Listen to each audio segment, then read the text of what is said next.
अस्सलाम वालेकुम। देखिए कि इजराइल ने दोबारा ईस्टर्न सीरिया के ऊपर अटैक्स किए हैं और ये अटैक्स जो हैं फजाई अटैक्स थे, यानी इजराइल ने अपने F-16 एडवांस ईगल और F-35 जहाज़ों का इस्तेमाल करके ईरान के टारगेट्स को निशाना बनाया है। इतलात ये आ रही हैं कि अब रशिया भी इसके अंदर इन्वॉल्व होगा, क्योंकि हमास और हिजबुल्लाह के लीडरांस जो हैं वो मॉस्को के अंदर मौजूद हैं और हो सकता है कि रशिया जो है इस मिडल ईस्ट के अंदर इन्वॉल्व हो जाए। अभी रशिया जो है वो डायरेक्टली इन्वॉल्व तो नहीं है। उसकी वजह यह है कि रशिया को खुद अपनी मुसीबत है, क्योंकि वो यूक्रेन के जंग के अंदर तकरीबन 30 से ज़्यादा मुल्कों से लड़ाई कर रहा है, क्योंकि यूरोपीय यूनियन सारी, नेटो सारी यूक्रेन की मदद कर रही है और अकेला रशिया खड़ा है। खैर, आपको ये बता देते हैं कि air strikes hit there is जोर इन ईस्टर्न सीरिया, और इस अटैक के नतीजे में बहुत सारा इंफ्रास्ट्रक्चर, बहुत सारी ब्रिजेस जो है वो तबाह बर्बाद हुई हैं। और आपको आर्टिकल दिखाते हैं जिसके अंदर लिखा है कि Israel launches unusually heavy air strikes against Iranian targets. तो आप खुद अंदाजा लगाइए कि F-16 और जो है इसके अलावा F-35 जहाज़ों का इस्तेमाल किया है। अमेरिका के दिए हुए ये जहाज़ हैं इजराइल को, और इजराइल ने सीरिया की ईस्टर्न साइड्स को हिट किया है।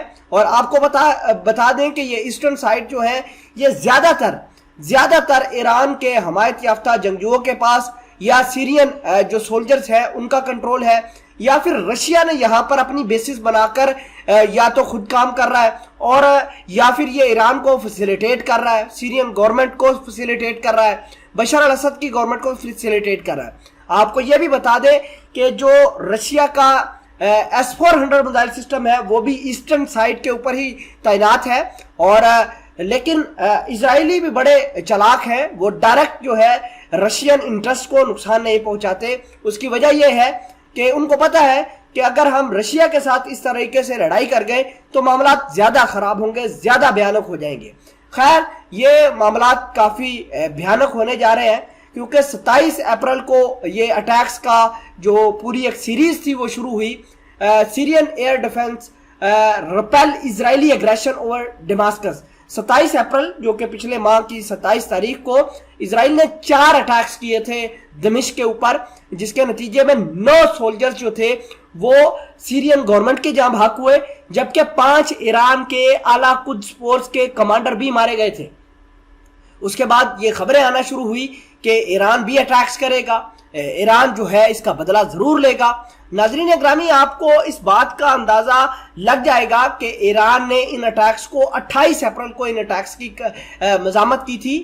Russia strongly condemns recent Israeli attacks in Syria.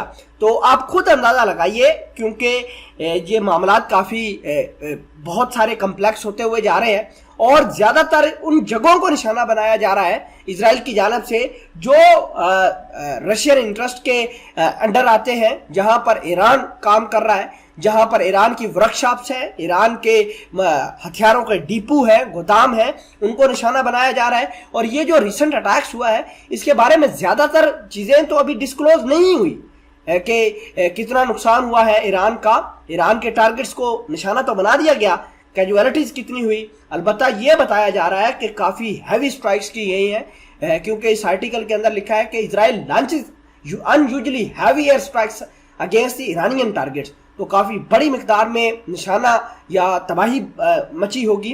खैर, रशिया भी इसके अंदर इन्वॉल्व है, और रशिया किस हद तक इन्वॉल्व है वो इस चीज़ का आपको इस आर्टिकल से पता लग जाएगा।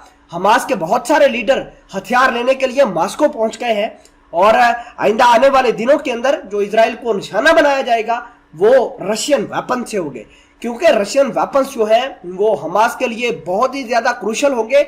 और न सिर्फ ये हमास हैं बल्कि ईरान के लीडरान भी यहाँ पर मौजूद हैं मॉस्को के अंदर। हमास के अलावा हिजबुल्लाह के लोग भी यहाँ पर मौजूद हैं, जो ईरान के बिहाफ पर, हिजबुल्लाह के बिहाफ पर, जो है हमास के बिहाफ पर रशियन गवर्नमेंट से रिक्वेस्ट कर रहे हैं कि आप हमें हथियार दें और हम इजराइल के बड़े वेपन जैसे F-16 है, जैसे कि F-35 है, उनको मार गिराएं और अपने इंटरेस्ट को बचा लें। स्ट्रांगली